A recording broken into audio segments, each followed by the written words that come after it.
um dos caras mais curiosos que o mundo da música já conheceu. E a curiosidade levou esse cara nada mais, nada menos que ao reinado. Eu não tô falando do Roberto Carlos, eu tô falando do Elvis Presley. Vem saber mais algumas curiosidades sobre o Elvis.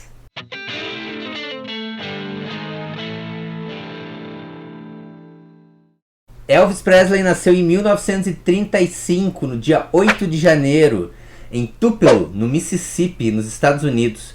Seu pai, o Vernon, e também a sua mãe, a Gladys, eram muito pobres, né? Infelizmente precisavam até de recursos aí do governo federal para poder ajudar na subsistência da família, que era muito difícil. Eles moravam numa casinha, né, uma shotgun, como a gente diz. Eu morei numa shotgun. Tem esse nome, né, por causa que você dá um tiro, o tiro passa por todos os quartos da casa, né, num tiro só. O Elvis, então, ele tinha um irmão gêmeo, né, a sua mãe, então, estava grávida e infelizmente perdeu seu irmão, né, então, natimorto, né, o irmão do Elvis seria então o Jesse, né, Presley. E aí a sua mãe então resolveu pegar o Elvis e cuidar dele de uma forma bastante excessiva.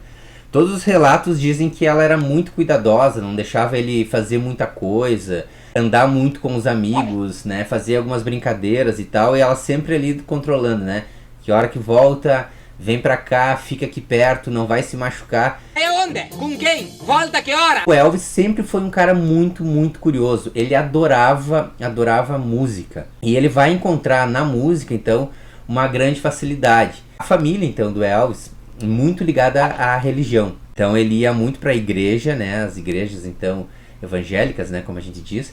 Só que lá existia toda uma segregação nos Estados Unidos. Então, o Elvis ia pra sua igreja, né? Com a sua família, sempre ali mais pela música, né, tentando entender a sonoridade, o que estava acontecendo ali. Mas ele passava muito também pela igreja, né, batista, né, dos negros. E aí ele sempre passando por ali, até que ele entrou, né, isso criança, né, pessoal, tô falando de criança, né. Ele entrou ali, imagine, sentadinho, né, e ficou assistindo. E, né, ele só branquelo ali na frente, né, então vendo toda aquela música que a Igreja Batista tem, que ela é muito rica mesmo, né, assim, com um canto mais alegre, mais pra cima, né, com perguntas e respostas e todo mundo participando, e ele se encantou com aquilo.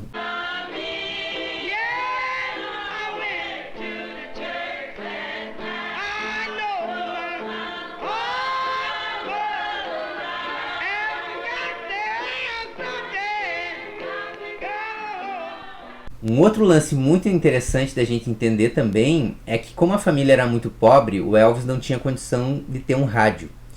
E então o vizinho que tivesse um rádio, né, ou um amigo, né, um familiar, ele ficava sabendo, e mesmo criança também, né, saía sozinho, tentava ir lá na casa da pessoa, batia lá, pedia para ouvir o rádio, e aí então ele ficava em contato com as músicas que estavam tocando naquele momento, né.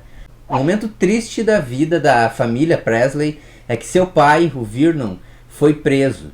O que ele fez, né? Infelizmente ele teve a infeliz ideia de falsificar um cheque, né, para levar comida para casa. E aí então, nesse sentido, ele foi preso, ficou um tempo preso, né, na cadeia. Aí então a sua mãe e o Elvis então tiveram que sair, né, da sua casa, morar de favor, né, com familiares e amigos. Com o retorno do pai do Elvis, né, para a família, saído da prisão, eles compraram um violão pro Elvis Presley, né? Por ele ter toda essa vontade de aprender música, de estar sempre ligado à música, né? E foi interessante que eles deram para ele no aniversário. Só que naquele momento o Elvis estava em dúvida se ele comprava uma bicicleta, ou um violão, ou uma espingarda. Você quer trocar essa linda bola por essa bicicleta? Sim ou não? Aí os seus pais, com consciência, disseram, não, pô, espingarda não, né, Elvis? E aí a bicicleta deixa para outro momento. Vamos te dar um violão, porque realmente você é fã disso, adora isso, e tenho certeza que você vai aproveitar mais. E aí então ele ganhou um violão. Os pais compraram esse violão por $12. Era aquele violãozinho, né, que provavelmente ficava assim num cantinho ali, né, meio surrado, meio usado, que estava ali na loja para ser vendido. E aí então o Elvis começou a se dedicar à música de uma forma amadora. Assim como ele tinha curiosidade, né, em ouvir, tentar entender o que estava acontecendo, né, na música, ele então também ia a um tio ou outro na sua casa, ele pedia como é que funciona, que acorde é esse, isso é um ré, se é um dó, é um sol, como que eu faço tal ritmo, como que se toca tal música. E foi assim que ele foi aprendendo, né, de uma forma bem lenta, né, e sempre de uma forma muito tímida, porque a timidez era algo muito presente na vida dele e que atrapalhava ele em muitos momentos. Mas o que ele fez? Ele pegou o violão, começou a ir pro colégio, né, e sempre levando violão, sempre levando violão. Os colegas contam, assim, né, contavam que o Elvis era aquele cara meio esquisitão, assim. Ele ficava meio sozinho, né, uma criança ainda, né, esquisita, assim, né, com o violão ali, tocando meio mal, cantando mal e sozinho, meio sozinho, assim, na escola. E até que ele virou o jogo, né, levaram para ele, então, pediram para ele se apresentar na escola, ele foi lá e se apresentou. Teve muito medo, né, segundo o que ele mesmo relatou, assim, era um concurso, ele não ganhou e tal, se apresentou lá e tal, ok, mas foi legal para ele subir no palco, né, ter essa sensação de como era, viu que dava um pânico, assim, mas ele curtiu a adrenalina, e nesse sentido as pessoas começaram, opa, não, peraí, esse guri então tem algo mais, né, não é só aquele cara estranho, ele até que sabe cantar, assim, né. Mas mesmo assim ele teve algumas dificuldades. Por exemplo, aula de canto, ele não ia bem. Eles tinham aula de música na escola, né? Nos Estados Unidos não é como o Brasil, assim, né? Eles têm aula de música, mesmo em lugares assim, onde as famílias são mais pobres e tal. Então ele tinha aula de música, só que ele tinha muita timidez. Então na aula de canto ele era um cara que tirava nota C ali, né? Não era um cara nota 10, assim, né? Não ficava com um A. Mas mesmo assim, daí quando ele pegava o violão e cantava as suas músicas ali, que ele curtia, né, ele acabava se saindo um pouquinho melhor, então, e tirava um pouquinho essa timidez, assim, né. A música ajudou muito nesse sentido na vida dele. Quando o Elvis tinha 13 anos de idade, a sua família então sai de Tupelo e vai para uma cidade maior, que é Memphis. Memphis é uma cidade conhecida por ser muito rica culturalmente, mas essa riqueza é de uma cultura afrodescendente. Elvis Presley, né, com uma curiosidade, né, grandiosa e também então com 13 anos não tinha nada a perder nesse sentido de pensar em música segregada, cultura segregada. Cara, para ele não tinha brancos e negros. Ele foi diretamente onde a música afro estava sendo tocada, a afro-americana, né? Então ele foi atrás do blues. Lá em Memphis tem uma rua, né, que é a Beale Street. Ela é muito bacana porque tem vários bares, assim, um do lado do outro, tocando blues, né? Em vários lugares, tu atravessa a rua, tem outros ali, né? Então, quem que tocava nessas ruas enquanto o Elvis estava por ali, né?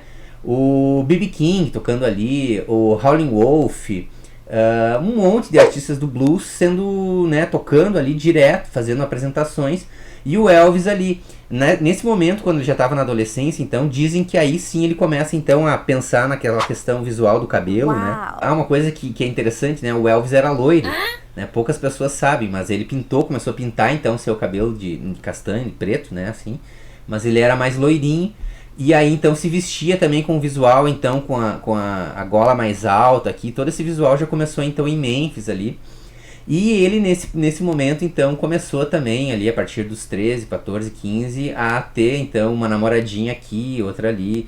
Muitos pais assim não gostavam muito que as suas filhas então andassem com ele, porque ele era um cara então que frequentava as igrejas, né, de negros e também a Beale Street, né, então um outro ponto ali onde muitos negros também estavam circulando.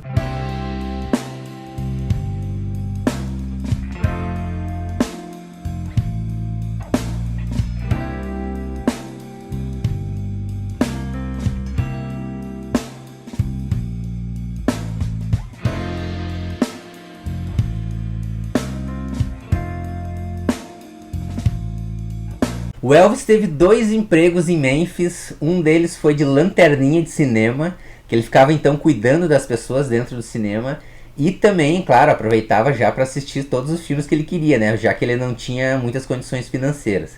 E o outro emprego foi de motorista, Ele foi motorista então de uma empresa de materiais elétricos, e foi nessa empresa, ele passando então com o seu caminhão, né, com a sua caminhonete ali, que ele passou na frente de uma gravadora, a Sun Records, fundada pelo Sam Phillips. As gravadoras então eram segregadas também, então música para brancos, músicas para negros, né, gravadoras que gravavam só negros ou só brancos.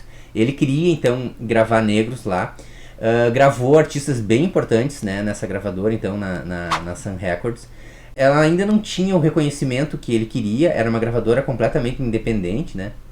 Então ele gravou o Ike Turner lá. Tinha um grupo também que era de prisioneiros, né? Os prisioneiros, que ele tirou da prisão só de negros, né? E levou gravar no estúdio, fazia aquele som mais doo-wop, né? Que é bem interessante também. Mas isso não dava um retorno muito interessante.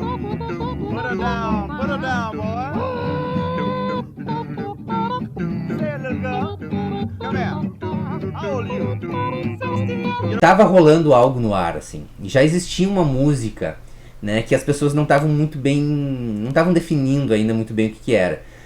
Chamavam de rhythm and blues, né, que era um blues mais acelerado e tal. Mas ele sempre soube, né, que se um branco bonito, né, interessante, tocasse uma música de negros, poderia levar essa música adiante. Ele tinha isso em mente.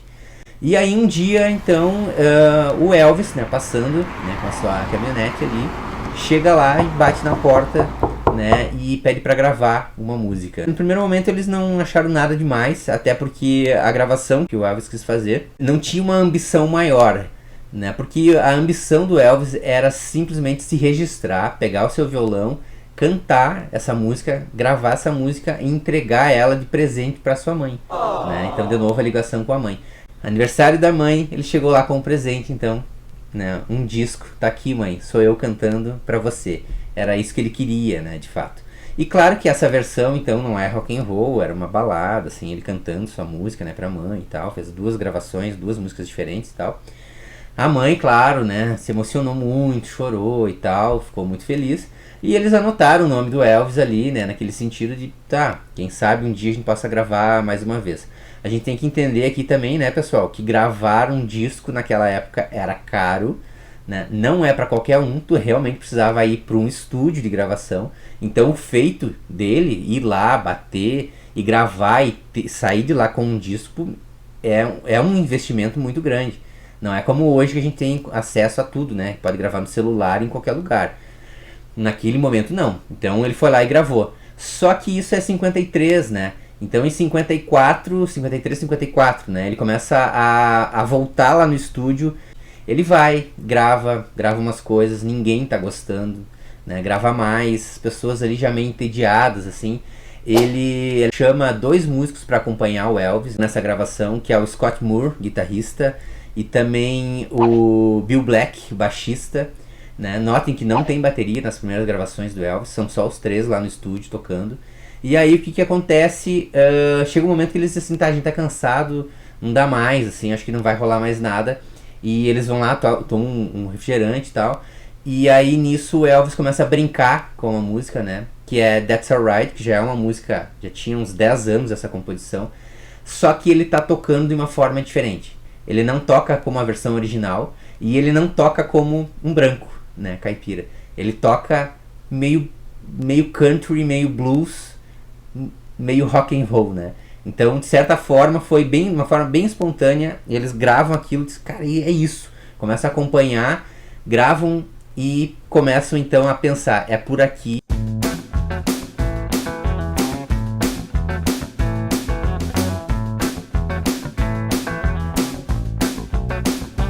Não existia, né, Spotify, não existia absolutamente nada disso.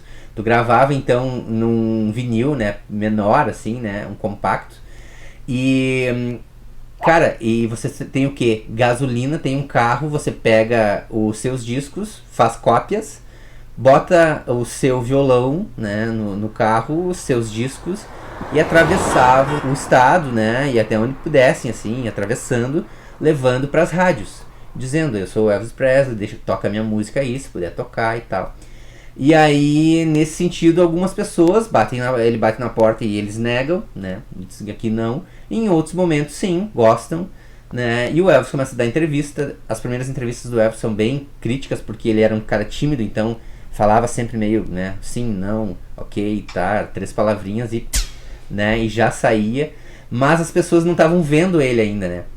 Estavam mais assim, vendo nos shows, então tava se dando bem nos shows, nas rádios, né? Tocando sua música. E aí teve um cara também, que também se chama Phillips, mesmo não tendo parentesco nenhum, né, com a gravadora, que é o Dewey Phillips.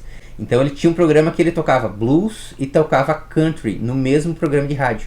E aí então ele começa a tocar Elvis Presley ali. E nesse programa, assim, tinha muita ligação. Muita gente ligando, pedindo para tocar o Elvis Presley. E aí então que realmente o sucesso começou a aparecer. Além então dessas excursões para as rádios, né, existia também então as excursões, né, as turnês ligadas à música, a shows, mas não tinha nada então de luxo, né? Era um carro mesmo, onde ele então colocava seu instrumento, levava seus músicos, um baterista agora, né, que era o DJ Fontana, e esses caras então viajavam pelos Estados Unidos para fazer algumas apresentações. Muitas vezes essas apresentações ainda tinham em companhia Jerry Lee Lewis, o Johnny Cash e o Carl Perkins. Não se esqueça de se inscrever no canal, curte aí, me segue lá também no Instagram, que tem muita coisa bacana lá, e aqui vem muito mais. Vem parte 2, Elvis Presley já já.